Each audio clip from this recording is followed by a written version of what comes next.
Hi everyone, Steve Harvell with Creative Ventures here, and welcome to our latest edition in the Over Coffee video series. I love the word neoteny. It's about the retention of juvenile features in adulthood. It's one of the great aspects of neoteny is the idea of play, and I'm big on play. It's often thought as something kind of frivolous or associated only with childhood or childhood learning, and nothing could be more incorrect. Play is an enhancement tool of idea development.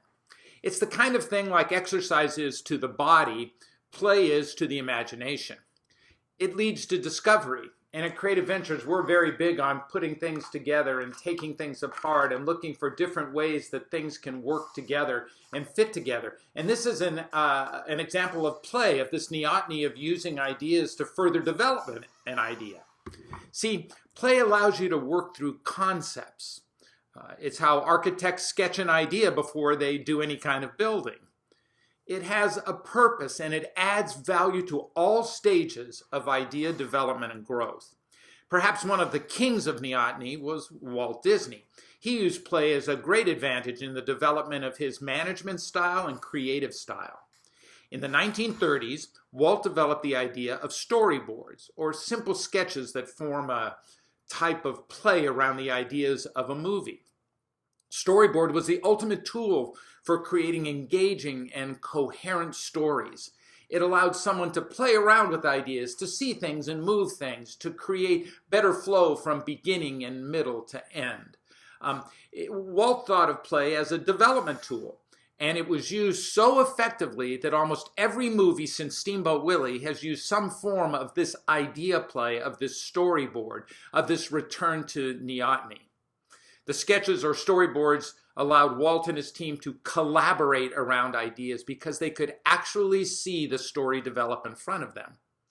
Play in the form of storyboard allows a person to pitch an idea, to be able to support their visual view of playing around within the context of what's going to be developed. At Creative Ventures, we've used the idea of play around every project we've ever done.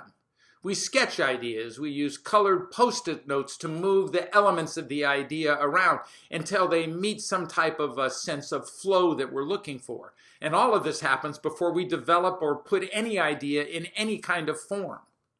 So I want you to think about using play a little more in your idea development, in your strategy development.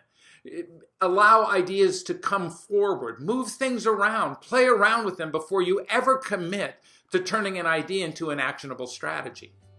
It's worked for Walt Disney. It's worked for many people in the idea business. Writers and artists and strategists at the highest corporate level play around in the field of scenario building. So think about play a little more. It's a worthy endeavor for the creation of your next strategy. I look forward to seeing you next time on Over Coffee.